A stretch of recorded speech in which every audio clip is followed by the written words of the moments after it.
start our new chapter, chapter 3 of history portion, the Sultans of Delhi. Please open your book at page 19 and see the first para, children. What it is given here: during the year 1206 to 1526 CE, a series of rulers मतलब एक के बाद एक जो rulers आए, किस period के बीच में children? 1206 to 1526 CE century, okay, और we can say that common era, okay. During the year 1206 to 1526, a series of rulers who ascended the throne of Delhi. मतलब जो दिल्ली के राजगद्दी पर बैठे, है ना. इस पीरियड के बीच में जो राजास एक के बाद एक जो दिल्ली के थ्रोन मतलब राजगद्दी पर बैठे, clear, remain the supreme political authority in India. These rulers called themselves sultans and Delhi was their capital city. अब ये जो रूलर्स थे जो इस पीरियड के बीच में बैठे, ये खुद को क्या कहते थे? सुल्तान, okay. What they are called themselves? Sultans, and Delhi was their capital city, और दिल्ली उनका कैपिटल सिटी हुआ करता था, clear. Therefore, 1206 to 1526 CE is considered as a period of Delhi Sultanate. इसलिए इस पीरियड के बीच में, है ना, इस पीरियड को 1206 to 1526 CE ये पीरियड को दिल्ली सल्तनत का पीरियड कहा जाता है. Clear children? Okay. Now see the sources. Are you understood the first para? 1206 to 1526 में जो राजा आए वो खुद को सुल्तान्स कहते थे और दिल्ली उनका कैपिटल होता था, क्लियर. और ये जो सीरीज जो भी राजा जो इस पीरियड के बीच में थ्रोन मतलब दिल्ली की राजगद्दी पर बैठा, है ना, वो खुद को सुल्तान्स कहता था, ओके, और दिल्ली उनका कैपिटल होता था. Clear children? Now see the sources. Sources मैंने आपको कई बार बताया कि सोर्सेस मतलब क्या होता है. हमें कैसे पता चला कि इन सालों के बीच में जो राजा आए थे वो सुल्तान्स थे, वो अपने आप को सुल्तान कहते थे और दिल्ली उनका कैपिटल था, ठीक है. तो सोर्सेस, किन बातों से पता लगा कि ऐसा ऐसा होता था पहले, है ना. सोर्सेस मतलब क्या? जैसे वाटर के सोर्सेस होते हैं. वाटर के सोर्सेस क्या होते हैं? रिवर, लेक, ओशन, है ना, ये सारी चीज़ें होती हैं, है ना, कि कहाँ से आता है. तो इन लोगों के बारे में कौन से सोर्सेस से पता चले? तो let's talk about these, okay. Sources, और topic is sources. See the topic children. Beside inscription. Inscription के बारे में मैंने आपको कई बार बताया है. इंस्क्रिप्शन क्या होता है? लिखा हुआ. पहले के ज़माने में लिखा हुआ. कहाँ लिखा हुआ? या तो कॉपर प्लेट पर, या तो वॉल पर, या तो टेम्पल्स के वॉल पर, या किसी मॉन्यूमेंट पर, या किसी पैलेस पर, ठीक है. लिखा हुआ होना उसको कहा जाता है इंस्क्रिप्शन, जो मिटता नहीं, है ना. पत्थरों पे हम जो भी लिखेंगे चिल्ड्रन वो मिटता है क्या? नहीं मिटता, तो उसको इंस्क्रिप्शन कहा जाएगा. इसलिए मैन्यूस्क्रिप्ट और इंस्क्रिप्शन में बहुत डिफरेंस है, ओके. इंस्क्रिप्शन कोई हार्ड सरफेस पर बोर्ड के लिखा जाता है तो वो मिटता नहीं है. हमारे बाद की जनरेशन भी उसको पढ़ पाएगी, क्लियर. सो बिसाइड इंस्क्रिप्शन, इंस्क्रिप्शन के अलावा, बिसाइड इंस्क्रिप्शन, कॉइन्स. कॉइन्स मतलब क्या होता है? सिक्के, है ना. एंड मॉन्यूमेंट्स, जो मॉन्यूमेंट्स बनाए होंगे, yes. There are numerous documentation in the form of histories that have been mention. कई सारे ऐसे डॉक्यूमेंट्स भी मिले हैं, ओके, जिससे हमने ये सारे चीज़ों के बारे में पता किया, हिस्ट्रीज के बारे में पता किया. See, there are numerous documentation in the form of histories that have been maintained. These records were known as tawarikh. What this record is known as tawarikh, है ना. ये जो रिकॉर्ड है एक के बाद एक जो सीरीज़ है, जैसे हमारा फर्स्ट लेसन होता है, सेकेंड लेसन होता है, थर्ड लेसन होता है, एक सीरीज़ में होते हैं. तो पहले के जो राजाओं के बारे में जो लिखा होता है तो उसको क्या कहा जाता है children? Tawarikh. What we are called? Tawarikh. Plural of tarikh, जिसको तारीख का प्लूरल फॉर्म कहते हैं, क्लियर. इंग्लिश में पढ़ा होगा ना, singular, plural, like that. Okay okay. This record were known as tawarikh, plural of tarikh, and were written in Persian. और वो किस लैंग्वेज में लिखा गया चिल्ड्रन? पर्सियन लैंग्वेज में. Okay. The official language in Delhi Sultanate, ये अभी अब जो पर्सियन लैंग्वेज है ये क्या थी? Official language.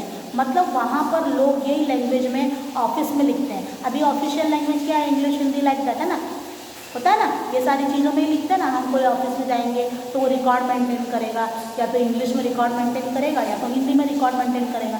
लेकिन एट दैट टाइम, दिल्ली सल्तनत जब था, सुल्तान जब थे, तो उस समय कौन सी लैंग्वेज ऑफिशियल थी? Persian language. Clear children? Okay.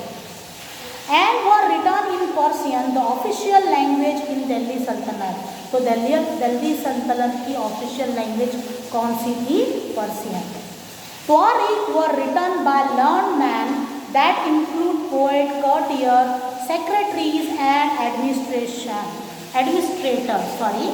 So what it is given? त्वारीख जिसके बारे में मैंने बताया कि जैसे एक बुक है ना, लेसन बाय लेसन राजाओं के बारे में लिखा है. लेसन 1 में पहले राजा के बारे में, लेसन 2 में दूसरे राजा के बारे में, लेसन 3 में तीसरे राजा के बारे में. एक सीरीज जो लिखी गई है, और वो कौन लिखा हुआ है? लर्न मैन, पढ़े लिखे लोग. अब ये पढ़े लिखे लोग कौन होते थे? सी, पोएट्स, courtiers जो मंत्री वगैरह होते हैं, है ना, सेक्रेटरीज, राजाओं के सेक्रेटरीज, एंड एडमिनिस्ट्रेटर जो एडमिनिस्ट्रेशन चलाते हैं, है ना, जिनको पढ़ना लिखना आता है. ये सारे लोग ये रिकॉर्ड मेंटेन करते थे. ठीक है. और वो रिकॉर्ड का क्या नाम था? त्वारीख. Okay. And in which language it was written? Persian language. And that Persian language is the administrative language of Delhi sultanate and official language of the Delhi sultanate. Official language थी किसकी? दिल्ली सल्तनत की ऑफिशियल लैंग्वेज थी. Clear children? Now see the next para. ये para समझ में आ गए children? Okay. Account of foreign traveller such as, foreign traveller, पहले फॉरेन के लोग काफ़ी ट्रैवल किया करते थे. क्लियर?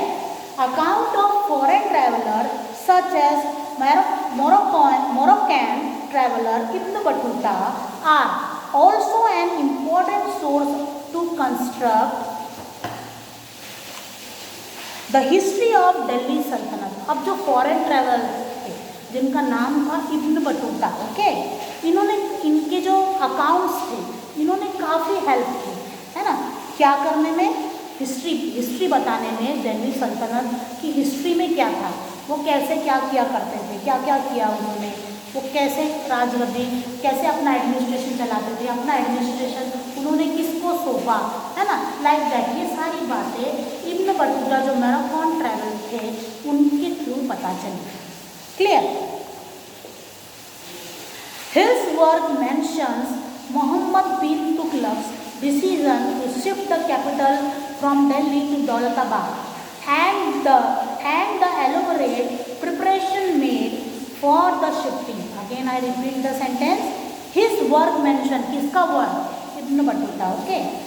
उसकी उनके वर्क में लिखा है his work mentioned Mohammad bin Tughlaq, जो मोहम्मद बिन तुगलक थे, है ना, तुगलक का डिसीजन क्या था? To shift the capital from Delhi to Daulatabad, है ना, दौलताबाद अपना कैपिटल ना हो, दिल्ली हमारा कैपिटल हो. ये सारी बातें उस बुक में लिखी हुई है. Okay. From Delhi to Daulatabad and the elaborate preparation made for the shifting, और उनकी शिफ्टिंग का पूरा सारी कैसे वो उन्होंने अपना कैपिटल शिफ्ट किया, है ना, दौलताबाद से दिल्ली पर आकर कैसे शिफ्ट हुए, है ना, कैसे क्या क्या प्रिपरेशन हुए, ये सारी चीज़ें उस अकाउंट्स में लिखी हुई है जो इब्न बटूता ने लिखा है. Clear children? C the next one. Slave dynasty. Slave means what? Slave होते हैं जो काम करते हैं, है ना, राजाओं के अंदर, उनको स्लेव कहा जाता है. ओके. तो स्लेव डायनेस्टी हमारा नेक्स्ट टॉपिक है. सोर्सेस आपको समझ में आ गया चिल्ड्रन कि सोर्सेस में मैंने आपको क्या बताया? इंस्क्रिप्शन, कॉइन्स, मॉन्यूमेंट, ये सब चीज़ें तो है ही, है ना. इब्न बटूता के भी काफ़ी जो अकाउंट्स थे उन्होंने काफ़ी हेल्प की कि कैसे उन्होंने अपना कैपिटल दिल्ली को बनाया, ओके, और क्या क्या प्रिपरेशन की। Okay, now next topic is slave dynasty. Okay, what is slave dynasty?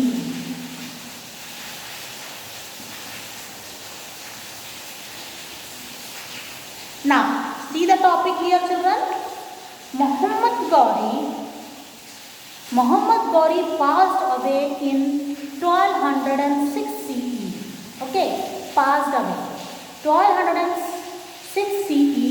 Since Muhammad Ghori had no legal heirs, उसका कोई भी लीगल हायर नहीं था।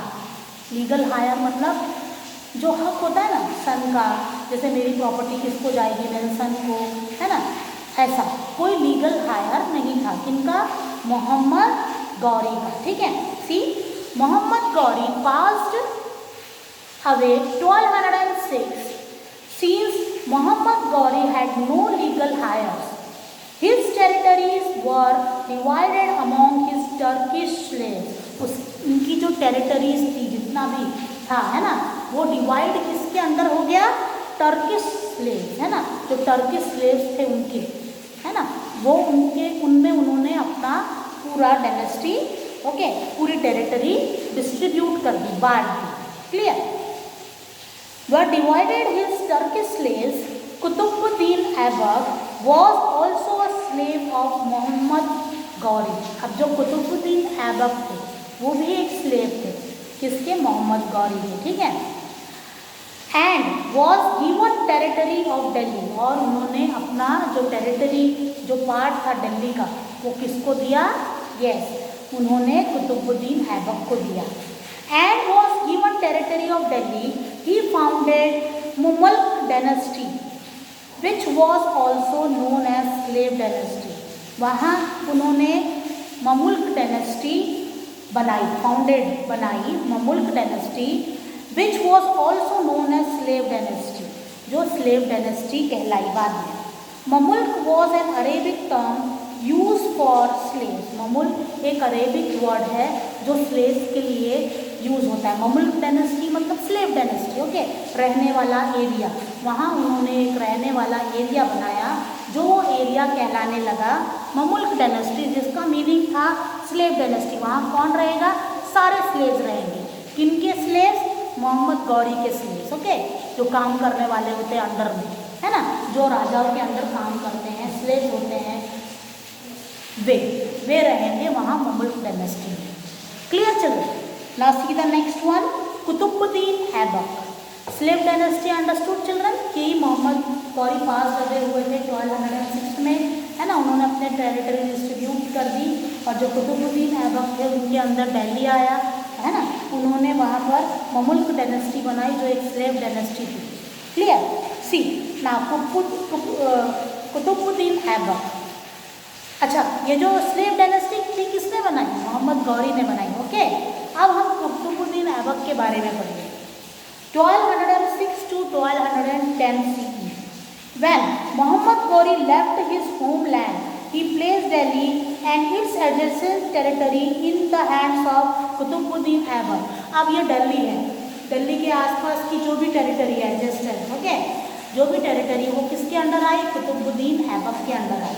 ओके, जब उन्होंने अपना होम टाउन छोड़ दिया, चले गए, जब वहाँ से हट गए। In the hands of Qutubuddin Aibak, he had captured many Rajput kingdoms and extended the Turkish rule to the Doab region, है ना।